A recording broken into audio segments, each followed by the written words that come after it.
The title of this presentation is An Ecclesiastical Affair.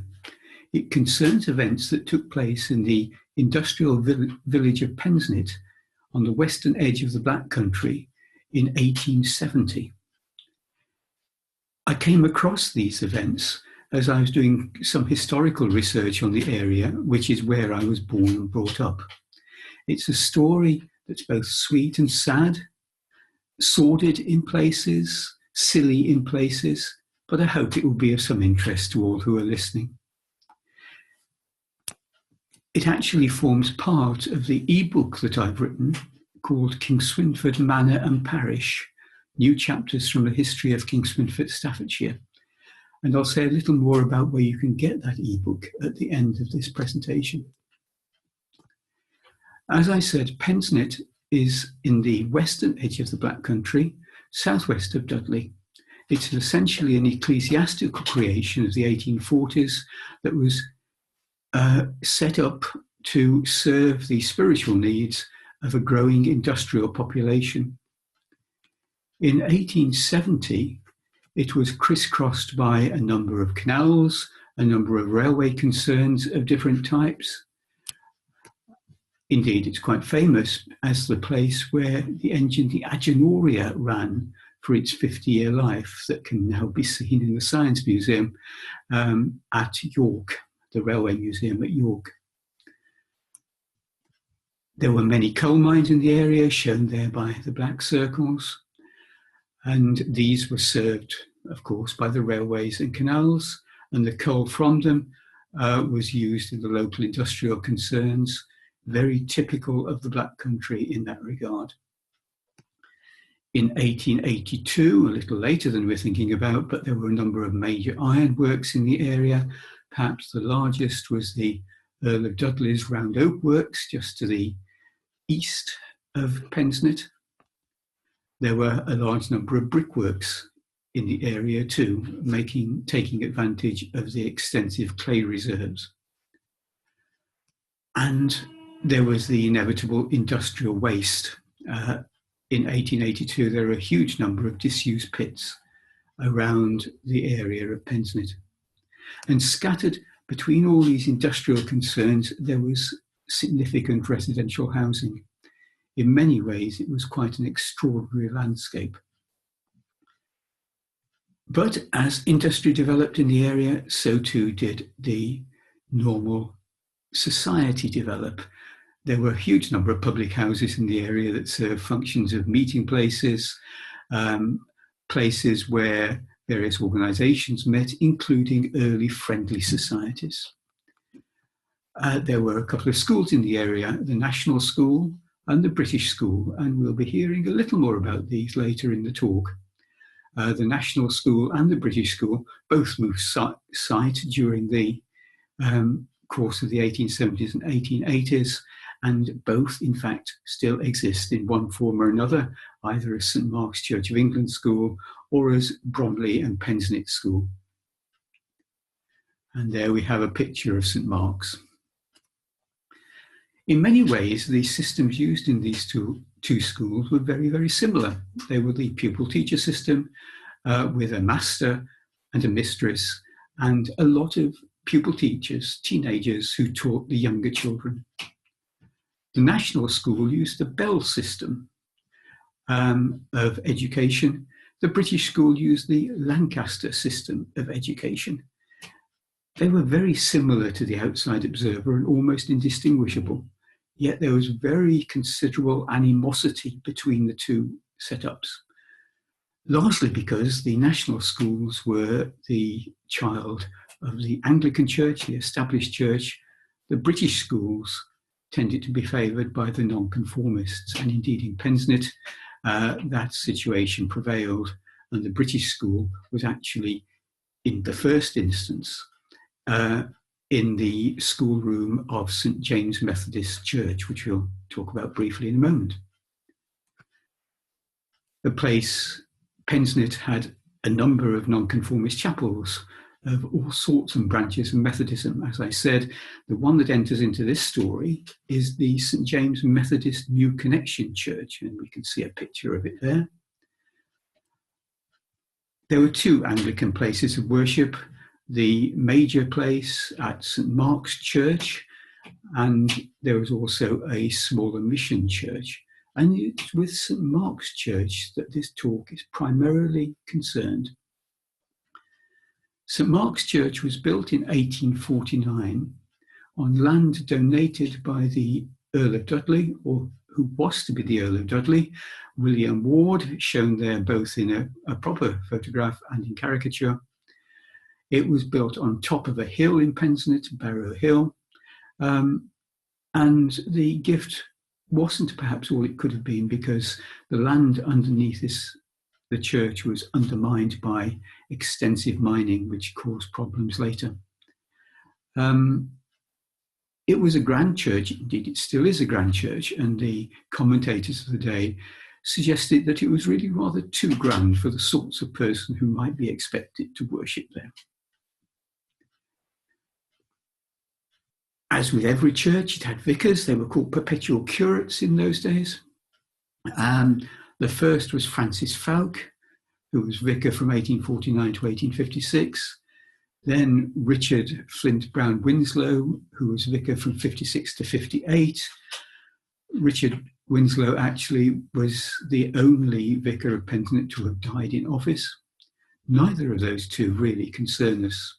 Our story begins with Richard Webster Booth, who was vicar from 1858 to 1867. He was married to Charlotte and he had one child.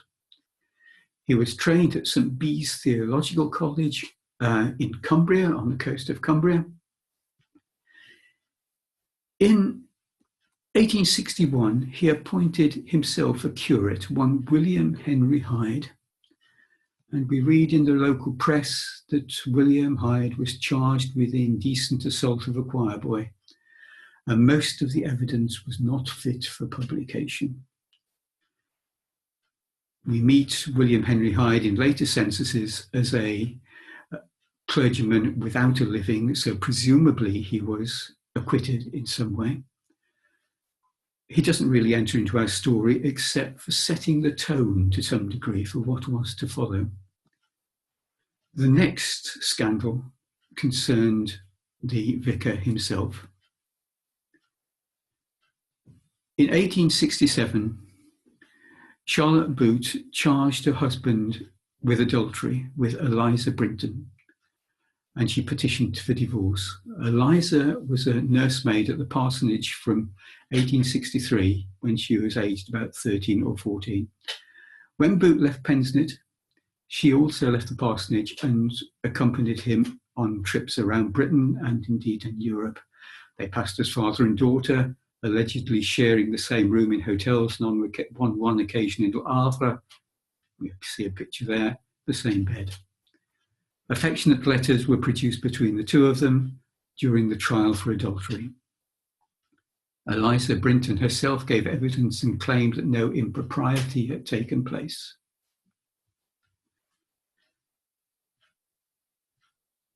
It was recorded that the judge said that if Booth were guilty, it would be an outrage that he, a clergyman of the Church of England, should put into the witness box the girl he had seduced and obliged her to commit adultery, to commit perjury. It took the jury 5 minutes to return to the courtroom and declare that Booth was guilty, and the decree of divorce was granted. The next vicar who was left to pick up the pieces was Charles Atherton. Atherton was actually curate in Pensnett from 1864 to 1867, and he became vicar when Booth left the parish in 1867, and it's with him our story is mainly concerned. Charles Isaac Atherton was born in 1839 to Samuel Atherton and Anne Booth, note the name, in Nottingham. It's possible that he was a relative of Richard Booth, but I haven't been able to establish that. His parents were well-to-do. Samuel Atherton was a lawyer, and Booth had her own shop business. He married Selina Mallet, who was from a family of lacemakers. And when they were in Pensnett, they had two children, Ernest and Gertrude. Charles was a pupil at Nottingham High School and then at St John's College, Cambridge, where he took his ordinary BA degree in 1863. He was ordained in Ely in that year and then ordained priest in Lichfield in 1864. He was curate in Pensnett from 1863 to 1876. During that time, he wrote a little book that is still obtainable called Nature's Parables, where he used the analogy of nature to explain some of the Christian truths. His 1907 obituary says, "The immediate occasion of Charles Atherton's first interest in mission work was a sudden death from a stroke of lightning of a godless parishioner, which made a great impression on the collier nature. Mr. Atherton seized upon it and used it as the starting point of a remarkable spiritual revival in the parish. A great love of souls henceforth possessed his heart, and he went forth on mission enterprises far and wide." At Pensnett, he was apparently under the influence of Richard Twigg, who was vicar of Wednesbury, and here the lifelong friendship with George Bode, the famous missioner of after years, who is still spared to us, was formed. Richard Twigg and George Brodie were in some ways dangerous friends to have. St James Wednesbury was a centre of Catholic evangelicalism, and they mixed high church liturgical worship with social concern. They were censured by the bishop, both for illicit low church practices for holding prayer meetings in the homes of parishioners, and for also high church tractarian practices, such as crosses and candles on the holy table. It was tradition at the time to preach a New Year's sermon that was really a review of the year. And in his 1868 New Year's sermon, in which he conspicuously doesn't mention his predecessor at all, we read that he wrote, "It appears that those who have been loudest in the praise of the choir and in their desire that a choir fund should be established are those whose names are not found on the list of subscribers to the fund. I would venture to remind some of those who appropriate seats in the church that, by not subscribing either to the schools or the choir, they are absolutely doing nothing for the church. They are having their religion at a cheaper rate than they could have it anywhere else, and they are taking up room that might be better occupied by memory families who are waiting for sittings." A young clergyman in his 20s tells his parishioners that some of them are basically a waste of space. Over the years, many Anglican clergymen have no doubt felt the same, but I doubt that many would actually have said so from the pulpit. It being the 1860s, there was a response, but this response was in the local newspaper, the County Express, of Saturday the 18th, 1868. "We sincerely trust that should it be the privilege of the incumbent of Pensnett again to address his parishioners, to remind any of their errors and delinquencies, that his language may be couched in terms more measured and courteous, and in a spirit less rancorous and bitter, and more in harmony with his profession as a minister in holy things. I am, sir, yours truly, Alpha." This too attracted more letters to the County Express, and the correspondence continued for a week or so. The other main protagonist in our story is a young girl, Agnes Bowdler. Agnes was the daughter of a shopkeeper in Bromley in Pensnett. She was born in 1855. In 1870, when the events take place, she was a pupil teacher at the National School. She was the 7th of 8 children. At some stage in the late 1860s and in 1870, there was some sort of attachment formed between Agnes and Charles. But we know that this attachment came to the public eye in the 1870s, in 1870. And it came to the public eye primarily through this gentleman, Cornelius Chambers. Cornelius was the steward of St. James Methodist New Connection Church, which is actually sort of across the road from St. Mark's Church. He was a leader of the teetotaler movement in the parish. On March 3rd, 1870, Charles Atherton and Agnes Bowdler took a trip together, somewhat illicitly, by train from Dudley to Birmingham, where they went to watch the circus. Unfortunately for them, they were observed by Cornelius at Dudley Station. A little further up the line, for those of you who know it, they were required to change trains at Dudley Port Station, and there we can see some more modern pictures of Dudley Port Station. Unfortunately, they were again observed by Cornelius. The train duly arrived at New Street Station in Birmingham, which is a very different station to the one we know now. And there Cornelius got off the train and followed them. He followed them around Birmingham as Charles and Agnes walked around Birmingham, going into tea shops and other shops, and then back to the town hall. First of all, up Corporation Street. There we can see him again. And then he followed them up Bull Street into Avery's refreshment rooms.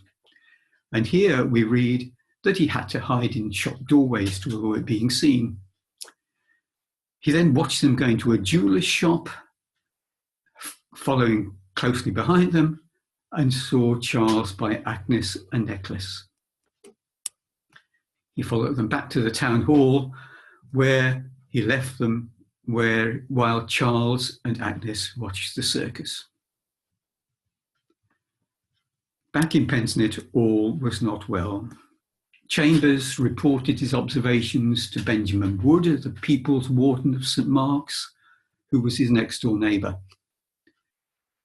Mr. and Mrs. Bowdler found out what had happened and threatened legal action.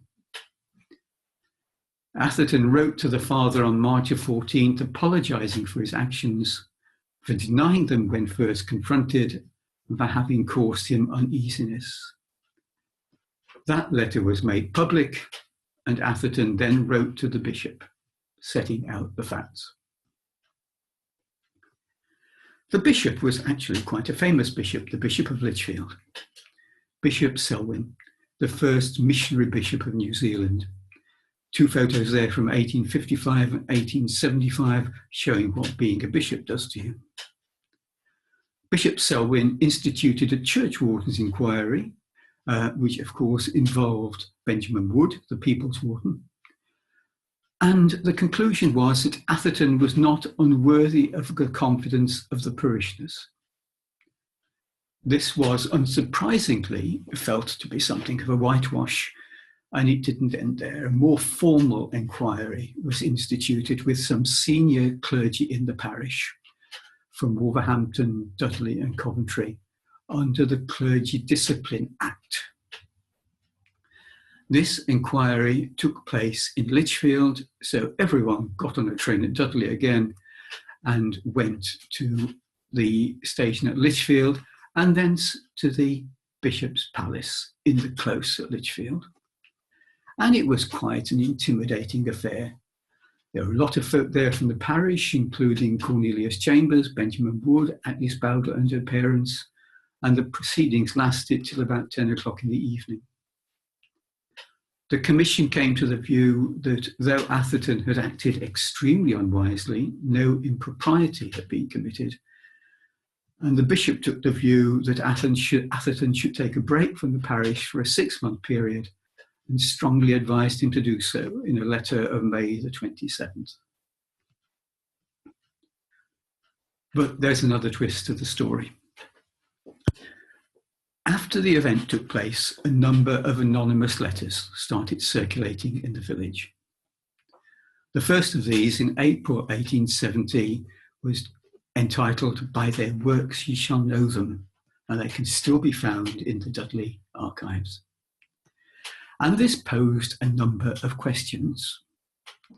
Is it a fact that he met her in a certain lane the night previous to going to Birmingham and gave her money to pay for her fare and a note stating the time and place of meeting and parting with kisses and embraces?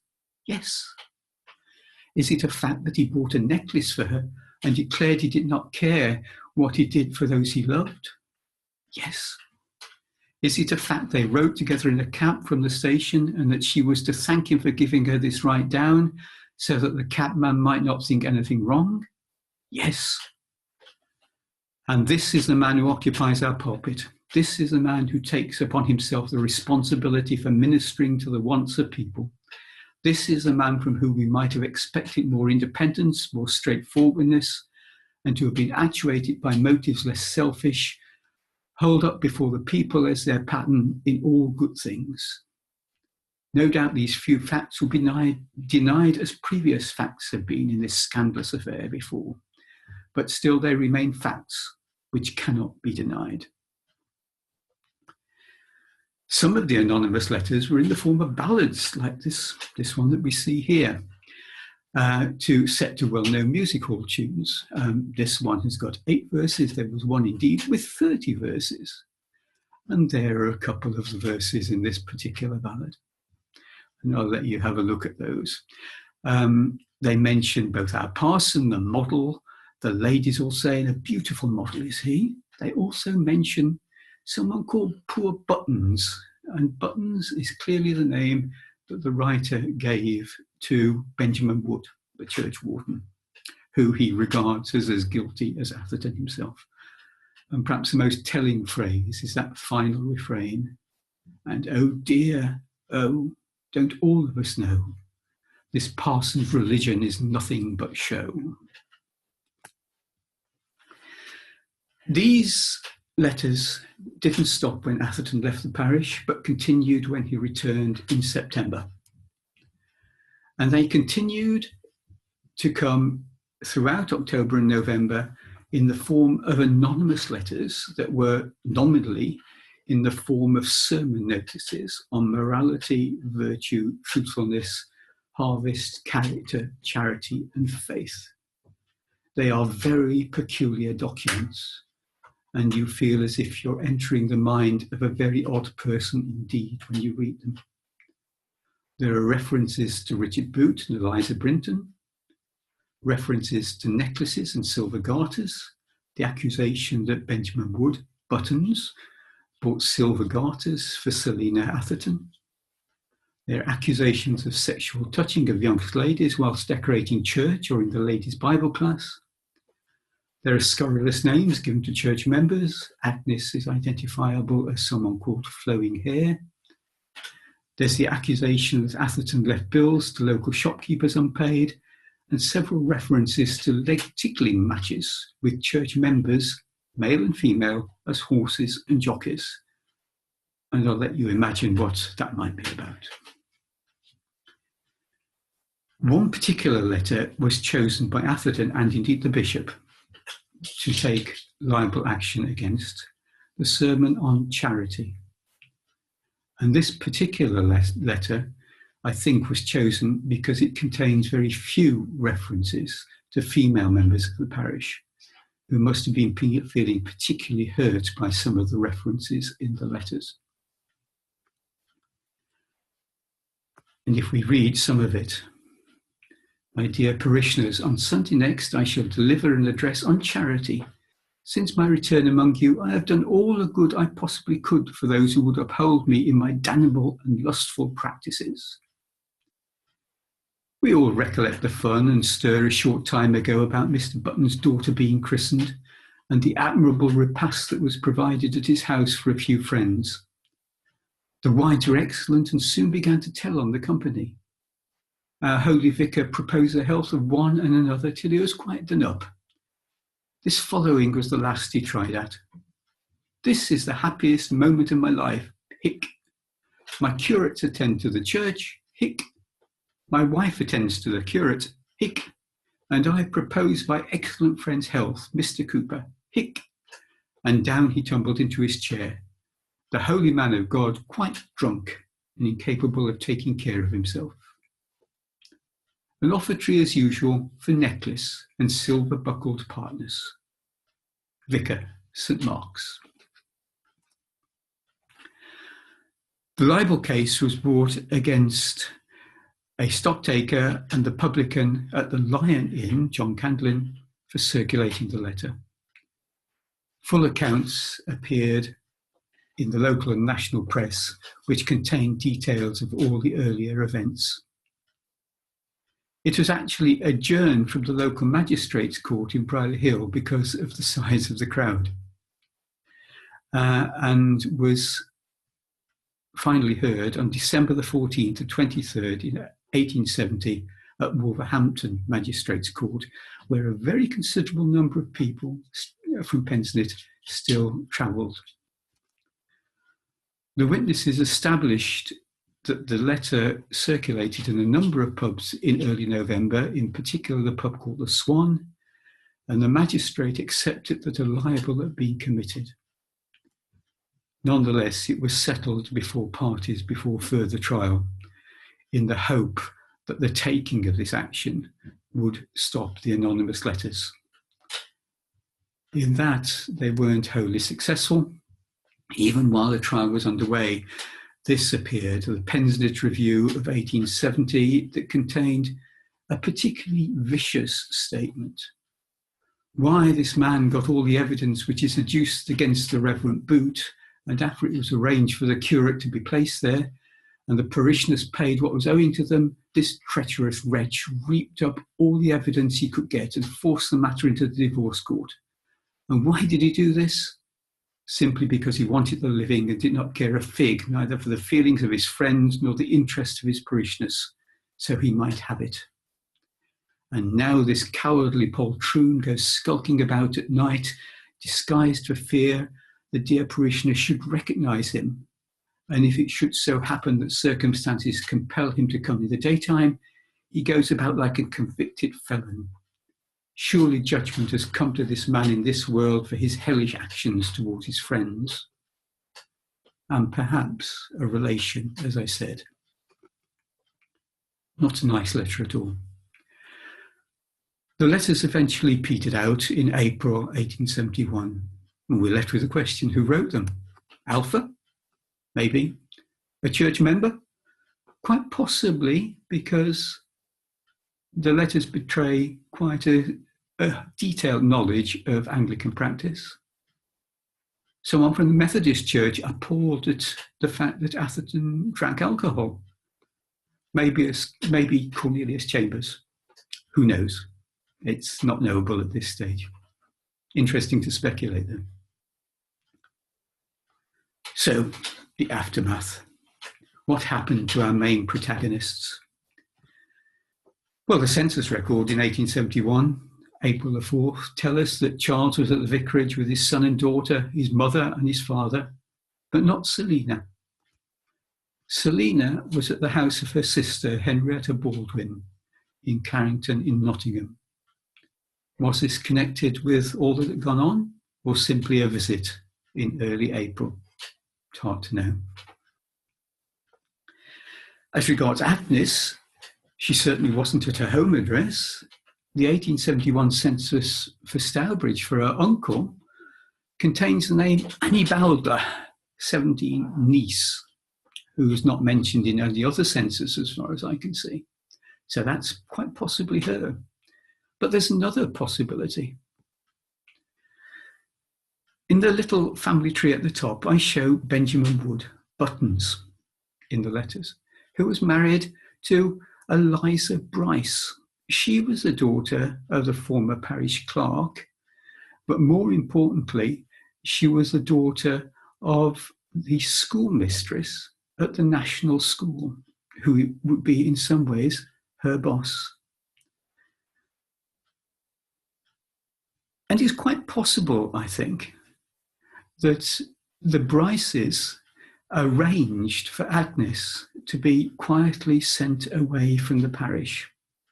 In the 1871 census of Cleobury Mortimer, we find an Agnes Bryce as a servant at the home of Francis and Elizabeth Burlton, and his 4 daughters and his 2 sons. Rather a Jane Austen touch there. So perhaps this was where Agnes was sent. Perhaps both possibilities are true, and Agnes was actually meant to be at the home of Francis and Elizabeth Burlton, but was actually at the home of her uncle in Stourbridge. Again, it's unknowable. Later years? Well, St. Mark's Church, first of all. St. Mark's Church basically entered upon a much more mundane period of existence where the main concerns were the increasing substance that was taking place that required extensive repair, and indeed having continued to do so over the course of the years. Cornelius Chambers, well, he became a Liberal politician. He was a member of the local school board. He was by profession the manager of an ironworks in the Dell in Bromley. And we next read about him in the 1880s, when, as the ironworks manager, he spent a complete lunch hour hiding effectively by the side of the canal, watching 2 of his employees getting paralytic drunk in this pub called The Fish, just by the side of the canal in Bromley. He then reported this to the clergyman, to the constable, who took them to court. Really, Cornelius Chambers does seem to have a gift for hiding and watching. There are other ways that one could describe it, of course. And he naturally thus became a county councillor. Charles and Selina, well, they were at St. Mark's until 1876, and at their leaving do, it was said that if the hearer was told there was a hell and a judgment to come, he was reminded that by the acceptance of the sacrifice once offered, there was a bright hope of immortality in the glorious abode of the spirits of just men made perfect. Truly has Mr. Atherton's career at Pensnett been far from an uneventful one. Selina, we are told, has ever heartily entered into his schemes for improvement and afforded that consolation to him in his hours of unremitting toil, which it is the woman's and above all the true helpmeet's province to impart. I wonder what she thought. But then one can trace their careers through the ecclesiastical records. From 1876 to 1878, he was vicar of Nymphsfield St. Bartholomew, down in the southwest, where he found time again to write another book, Instructions in the Way of Peace, again still obtainable should you wish to have a copy. He was vicar of Bedminster St. Paul's in Bristol from 1878 to 1885, where in fact the church prospered and grew very significantly under his mission work. He then moved, surprisingly, to St. Lawrence in Yorkshire from 1885 to 1887, because it would seem his health had broken down with the work he was doing in Bedminster. He was rural dean there for a year. But he moved back to Farringdon St. Petrock in 1887, and there he became the missioner of Exeter Cathedral, to where he actually moved in 1889 as a canon, where he stayed for the rest of his life till he died in 1907. And there is actually in the cathedral a memorial to him. And it says, an ardent missioner, did splendid work amongst the colliers. There's again a slightly expanded family tree. His 2 children married. Ernest married to an older lady and had no children. Gertrude married to an army captain and had 3 children, 2 in India and 1 in Chester. The 2 girls who were born in India lived to ripe old ages, dying in the 1970s, 1980s. The son died in 1916 in action in the First World War. Gertrude died in 1916. Selina herself died in 1922. having seen both her child and her grandchild die before her. Agnes, we next meet in 1875 when she married Samuel Edward Wharton in Sheffield. Sam Wharton was a former pupil teacher at the British School, a member of St James's Methodist Chapel. So in the light of the good Anglicans in Pensnett parish, Agnes committed the double sin of marrying a Methodist. From 1881 to 1911, she was schoolmistress in Halifax and Eland in Yorkshire, and her husband was a schoolmaster. They had 5 children with names Frederick, Adelina, Ralph, Bertrand and Percival that were probably not typical names for minors in Pensnett at the time. Adelina Minnie we'll hear a little more about in a moment. We have pictures. There's Sam playing the organ. He was a noted concert organist and travelled round Yorkshire quite significantly. And there we have a picture of them, possibly at their honeymoon in Blackthorn.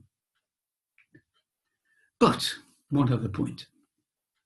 The sharp-eyed amongst you will have noticed that when Charles Atherton was at St Lawrence in 1885, he was really quite close to Agnes Wharton. This was the case then.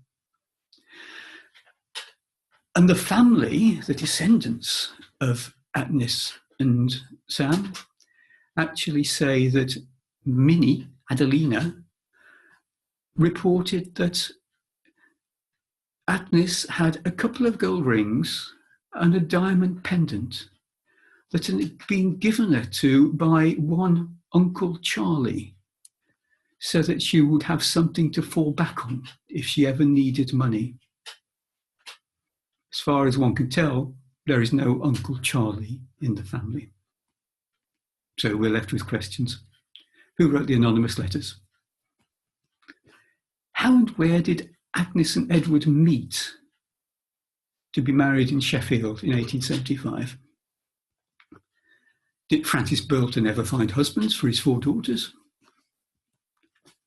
And who was Uncle Charlie? I hope you enjoyed this story, and thank you for listening.